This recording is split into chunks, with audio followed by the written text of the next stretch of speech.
Dieu est l'esprit avec lequel je pense. L'idée d'aujourd'hui tient la clé de ce que sont tes pensées réelles. Elles ne sont rien de ce que tu penses penser, tout comme rien de ce que tu penses voir n'est relié à la vision en aucune façon.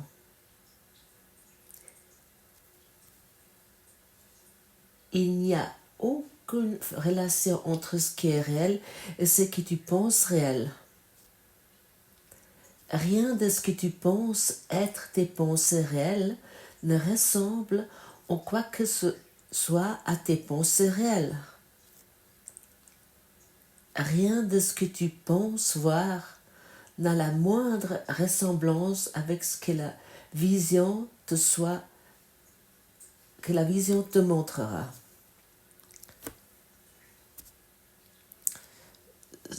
Seulement lorsque nous lisons cette introduction et nous sentons ce qui nous a été ici expliqué, on peut se poser la question, mais qu'est-ce que nous avons fait jusqu'à présent? Si nos pensées de forme n'ont rien à voir avec la réalité et que nous le continuons à les penser encore et encore, et s'il n'y a rien réel ce que nous voyons avec nos yeux physiques, alors pourquoi nous nous référons sans cesse ce que nous voyons avec nos yeux physiques? Et lorsque nous lisons ces phrases et nous pratiquons les leçons qui nous sont proposées, à ce moment-là, ça peut arriver que tu vas être confronté avec une certaine résistance et que tu vas vivre des phases où tu te sens totalement confus.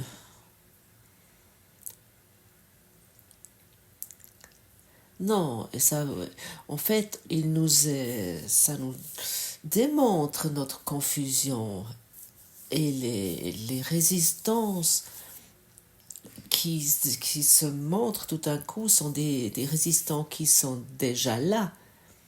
Ils vont juste être vus soudainement. Soudainement, la saleté est visible que nous avons essayé d'ignorer jusqu'à présent avec toutes nos différentes activités.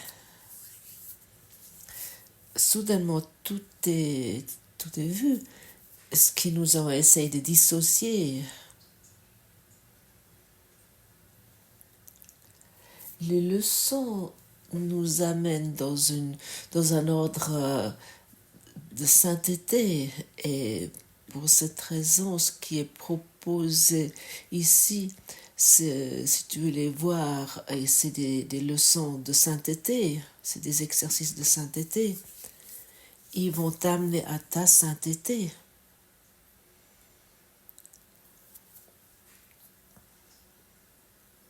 Si nous nous orientons après des pensées, nous nous orientons toujours après la forme. Notre langue maternelle qui est attachée à la forme nous montre un monde qui n'est pas la réalité. Et nous sommes ainsi invités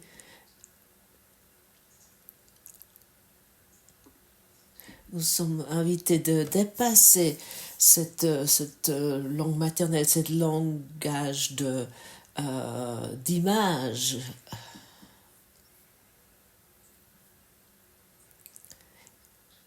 Et il soit dit ici, c'est pas quelque chose de facile parce que nous sommes tellement habitués de parler à travers des images. Nous les classifions très bien et mal, et nous croyons qui est vrai ici ou qui est faux là, ce, ce qui est la réalité et ce qui est un mensonge. Par exemple, hier, j'ai lu dans il y a tout à coup un article qui arrivait sur un média en ligne.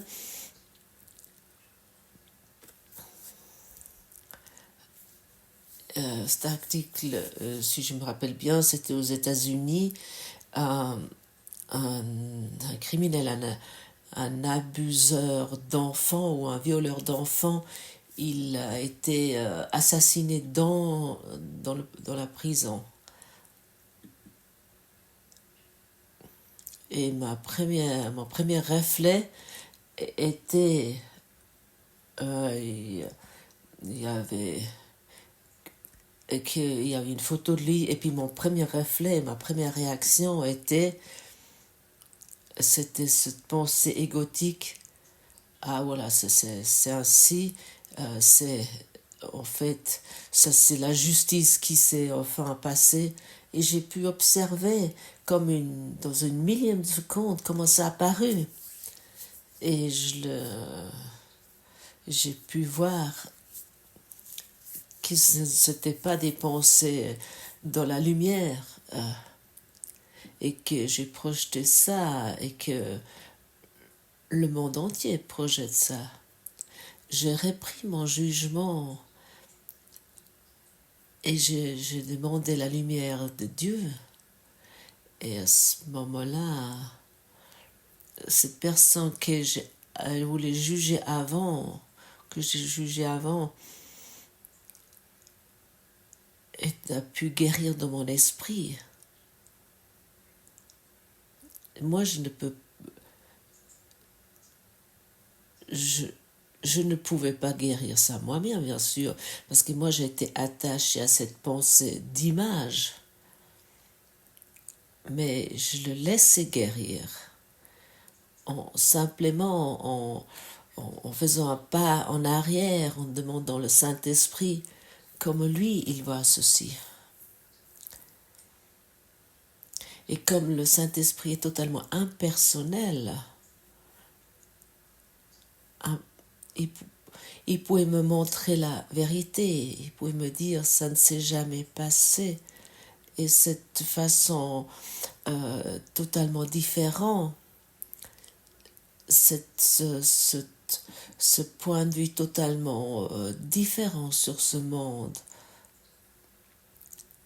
semble peut-être au début être effrayant. Ça ne veut pas dire que j'approuve quelque chose, pas du tout, mais j'aimerais avec la vision de Dieu qui est impersonnelle, j'aimerais voir avec cette vision impersonnelle sur la situation, et plus que nous regardons sur le monde ou sur la situation avec l'Esprit de Dieu, plus que nous recevons les pensées de Dieu. Et dans les pensées de Dieu, dans la pensée de Dieu, il n'y a pas de jugement.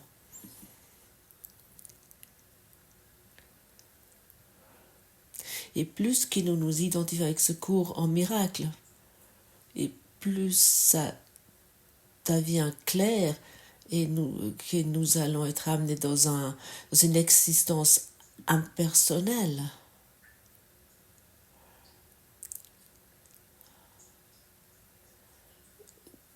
Et que dans notre vie, que nous regardons plus, nous regardons uniquement avec un regard non dual, et sur ce monde qui est plein d'effroi et de malheur.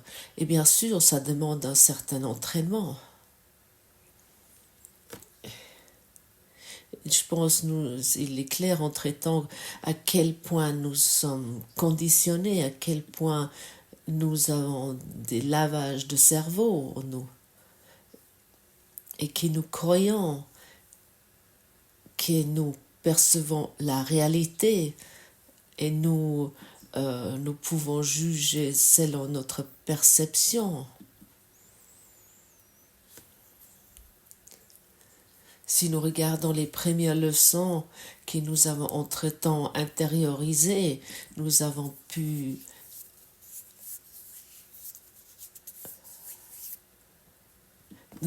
constater que nos images de pensée n'ont rien à voir avec la réalité.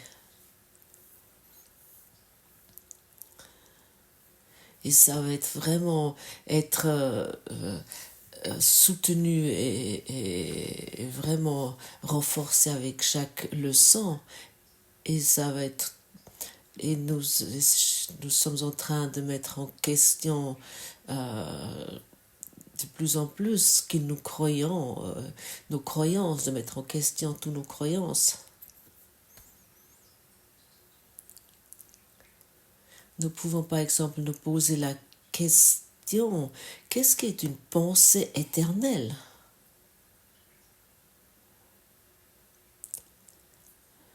La réponse concernant ça t'a déjà été donnée, c'est dans ton esprit.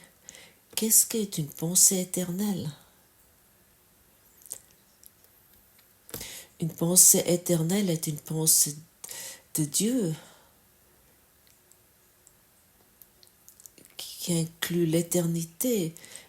Permets-toi d'aller dans cette expérience. Pose-toi toujours et souvent cette question, qu'est-ce que c'est une pensée éternelle?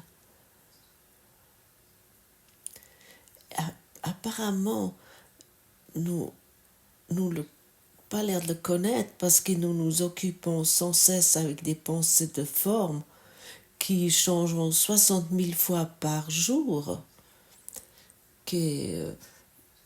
Apparemment, nous ne savons pas ce qu'est une pensée éternelle. Parfois, peut-être il apparaît et nous avons peut-être la paix pendant quelques millièmes de seconde. Nous sommes en paix parce que nous avons une petite idée de ce qu'est une pensée éternelle. Parce que nous étions prédisposés de nous reconnaître en dehors de notre existence de forme pendant un petit moment. Qu'est-ce qu'est une pensée éternelle?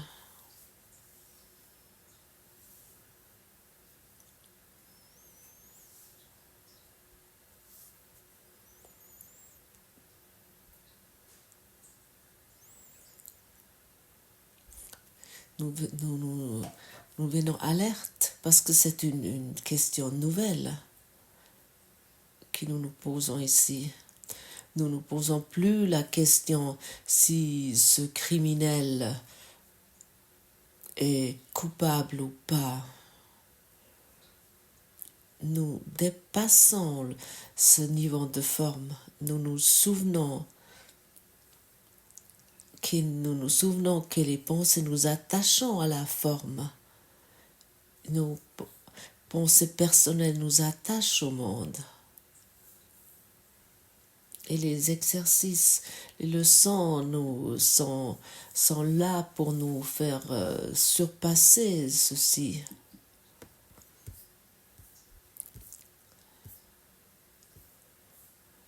On pourrait dire que nous pouvons à ce moment-là traverser ce mur de pensée qui est comme un brouillard pour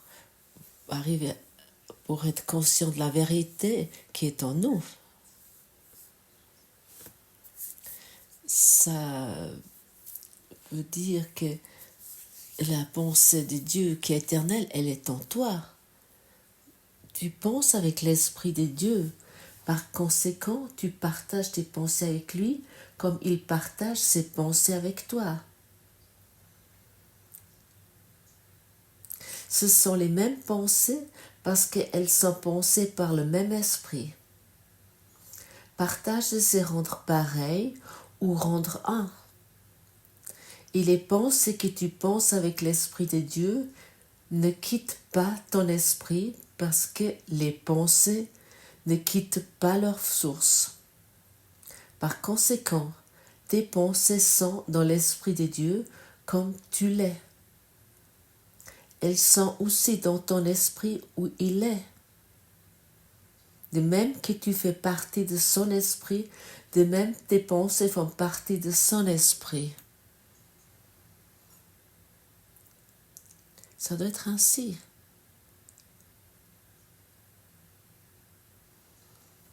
Nous pouvons aussi nous poser encore une autre question.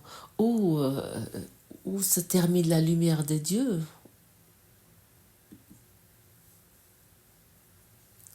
Où finit la pensée de Dieu? Qu'est-ce qu'est la pensée de Dieu?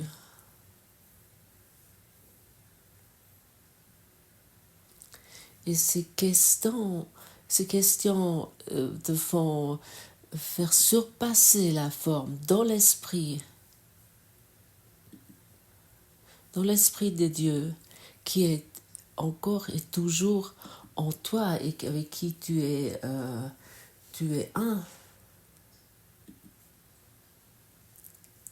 Où se termine la lumière? Et tu vas constater que la lumière de Dieu ne finit jamais. Et tu peux te poser la question, où finis-tu? Et tu vas constater et pouvoir expérimenter que tu ne finis pas non plus. Et nous voulons également constater, autant que nous pensons des pensées dans la forme, et des pensées qui ont une fin, nous finissons, il y a une fin. Nous croyons qu'il y a une fin, au plus tard dans la mort. Et ça, c'est la différence que nous sommes capables de trouver, de reconnaître, pour que ces pensées limitées avec lesquelles nous nous sommes identifiés et qui sont devenues une soi-disant réalité et que nous avons créé ça pour que ça puisse être abandonné. Ça doit uniquement être abandonné. Et comme déjà dit souvent, ça ne doit pas être changé. Rien ne doit être changé si nous voulons changer quelque chose, ça devient cette réalité à laquelle nous croyons. Et puis il y a là un criminel et bien sûr la victime, c'est sûr. Et mon jugement, et ça c'est bien, ça c'est mal, rend ce monde réel. Il y a la possibilité de surpasser toutes ces pensées. Toutes ces pensées limitées que ont rendu jusqu'à présent ce corps tellement réel, de les abandonner, ces pensées. Ça existe, ces possibilités en nous. Et bien sûr, ça nécessite de l'exercice, de se rendre compte de ça. Tu penses avec l'Esprit de Dieu. Toute autre chose ne sont pas des pensées, parce que toute autre pensée se relate à la forme. Et vraiment tout, sans exception. Et pour rien, tout ce que tu penses dans la forme. Des pensées dans la forme n'ont aucune signification. Rien ce que je vois dans cette pièce n'a de signification.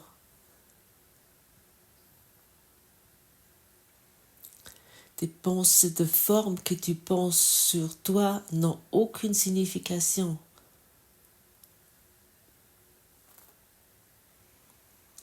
Et je te demande encore une fois, qu'est-ce qu'est une pensée éternelle?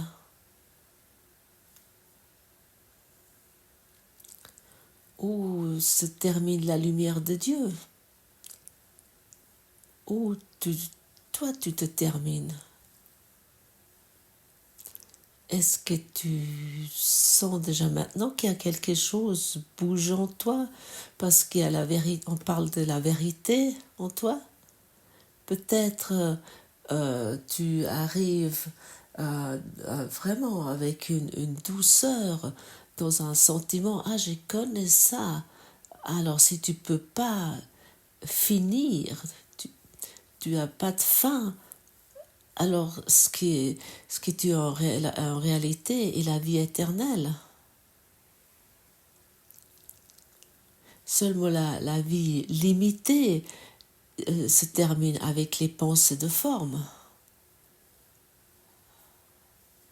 Alors, chaque maladie ou chaque mort que nous nous sommes accordés nous-mêmes peut uniquement devenir manifeste parce que nous nous sommes identifiés avec ce pensée, avec ce système de pensée égotique.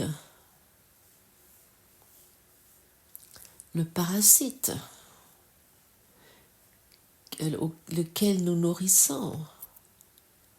Et l'ego n'aimerait pas que tu fasses ces leçons, que tu pratiques véritablement ces leçons du cours au miracle. Il va vraiment au début te torpéder, il va t'attaquer, il va te trouver des pensées avec lesquelles, des pensées qui vont te disperser, il va te trouver des pensées qui vont tout le temps te faire perdre ton but. Mais nous voulons nous rappeler, dès que nous commençons à pratiquer, et nous demandons le Saint-Esprit qui nous accompagne, qui nous guide, avec un peu de pratique, nous allons pouvoir surpasser ces pensées de forme, nous allons éclore comme la fleur de lotus qui fleurit depuis sa propre boue, et nous allons être conscients de notre vérité, comme déjà dit si souvent, qui est dans notre esprit, en toi. Elle n'est pas en dehors.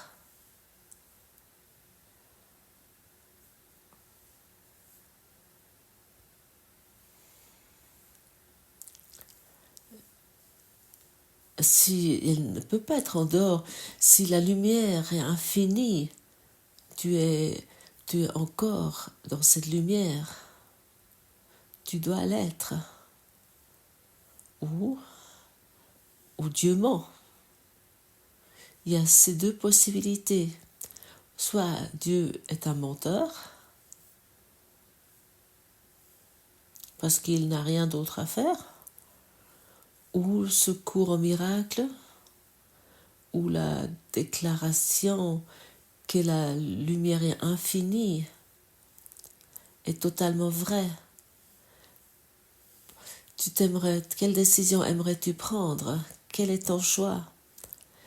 Moi, j'aimerais plus voir Dieu comme un menteur, et je n'aimerais plus voir Jésus comme celui qui me raconte des contes de fées auxquels je peux croire ou pas croire, qui je peux trouver fascinants ou lesquels je me sens repoussée.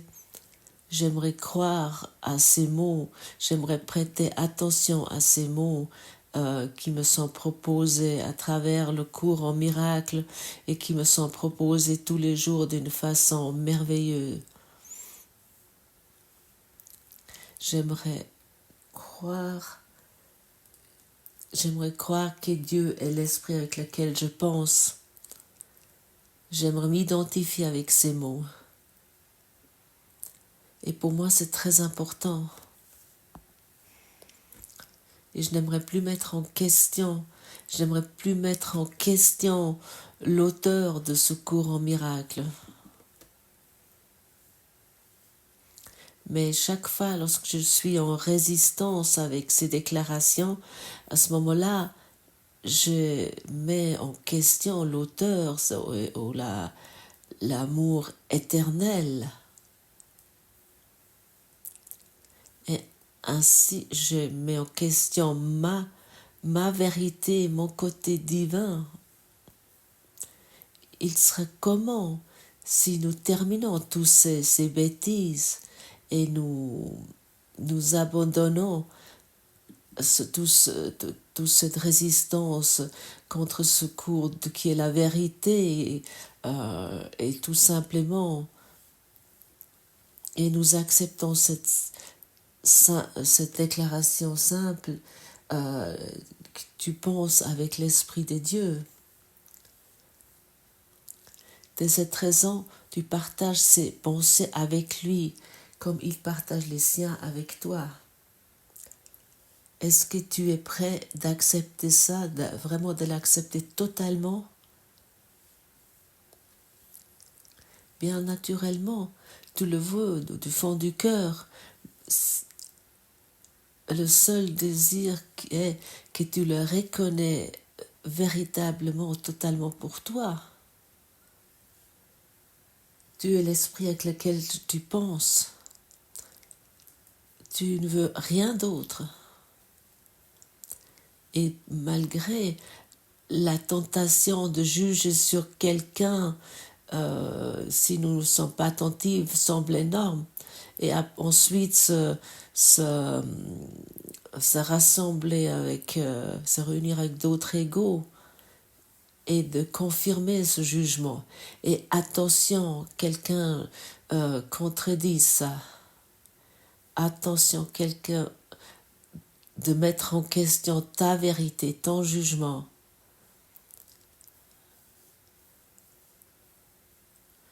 À ce moment-là, c'est ton adversaire parce qu'il ne te comprend pas.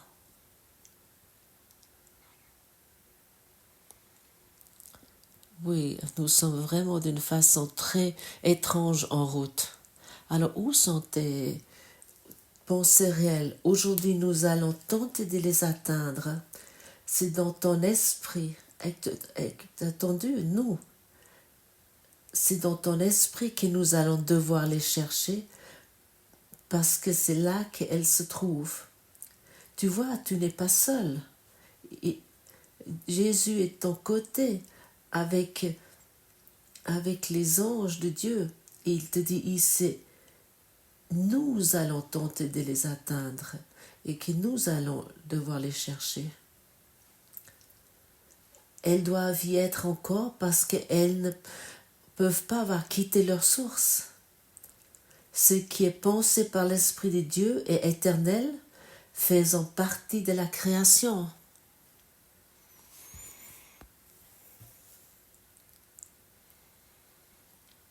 Et ces déclarations, nous n'avons pas l'habitude d'entendre.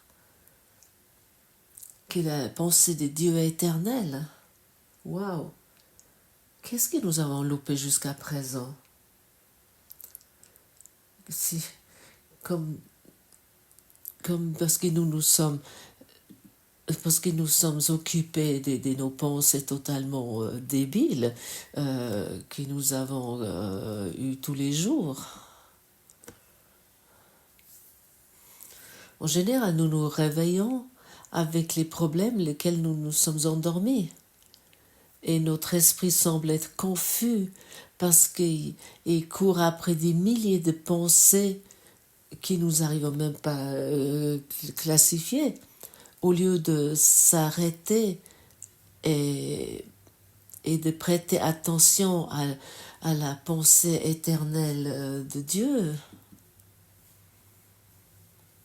Et dès que tu commences ceci, tu vas commencer à être heureux sans limite. Parce que ton esprit va être rempli avec la lumière, avec la joie, avec un appartenance,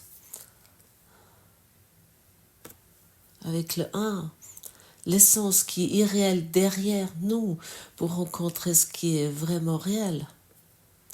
Tu cherches la vérité, n'est-ce pas?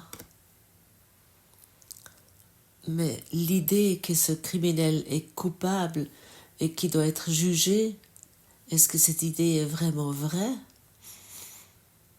Est-ce que c'est une pensée éternelle de Dieu?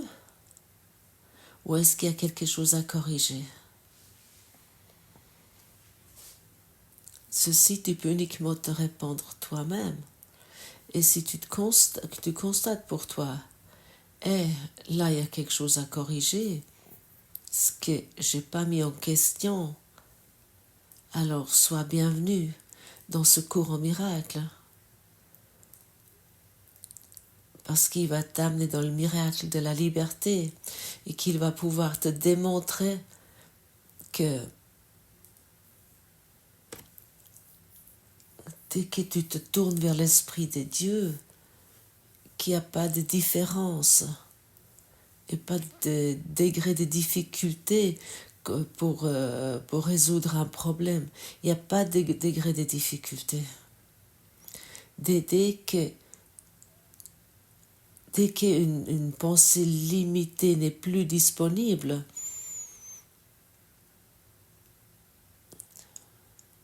tu ne vas plus être dans l'expérience d'une pensée limitée.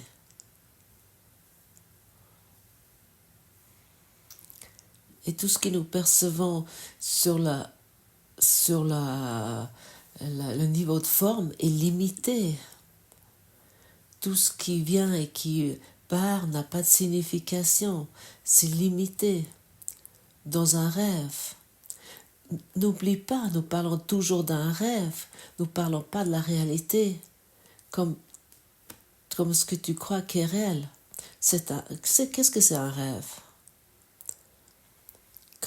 Quand est-ce qu'un rêve se crée? Seulement uniquement lorsque tu dors. Et n'arrête d'analyser le rêve, mais réveille-toi.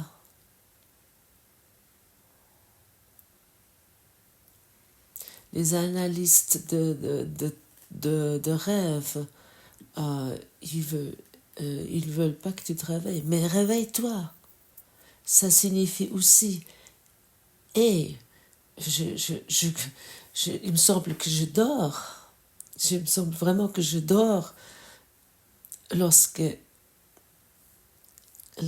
j'ignore sans cesse ces pensées infinies et éternelles de Dieu. Si j'ignore la lumière éternelle, si je continue à ignorer l'existant éternel que je suis, à ce moment-là, le sommeil me semble plus important. Aujourd'hui, j'aimerais me réveiller. J'aimerais reconnaître à travers l'amour de Dieu ce que je suis véritablement. Je n'aimerais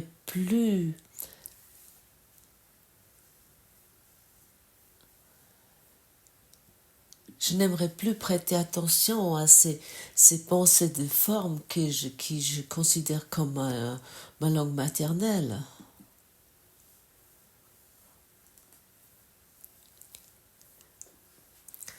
J'aimerais aujourd'hui d'utiliser ces 3 exercices de 5 minutes pour abandonner ma façon de penser limitée. Le système de pensée égotique ne me veut pas de bien. Je ne veux plus continuer à l'alimenter. Je ne veux plus soutenir ce qui me rend malade, ce qui me garde dans le manque et ce qui m'amène où personne ne veut aller.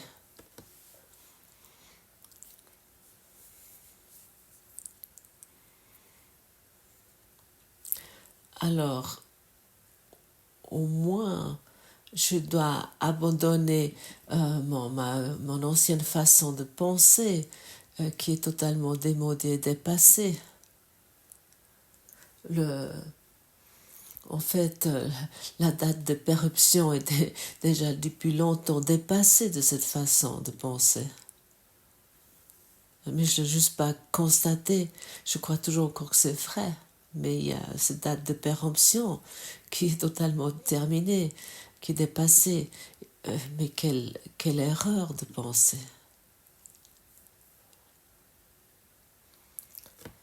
Et j'aimerais encore une fois te poser la question. Et peut-être tu commences à avoir un sentiment.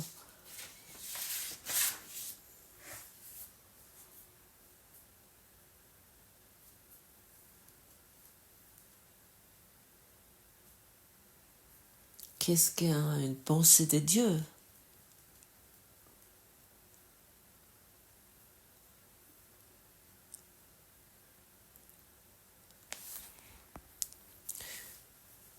Qu'est-ce que tu es?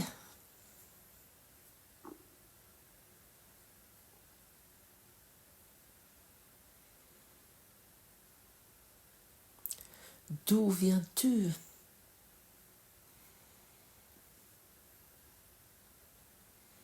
Où vas-tu?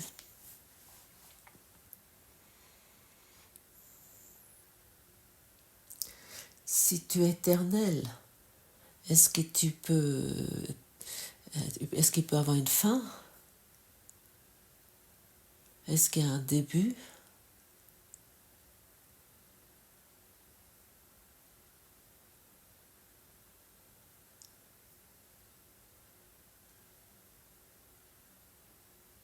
Merci.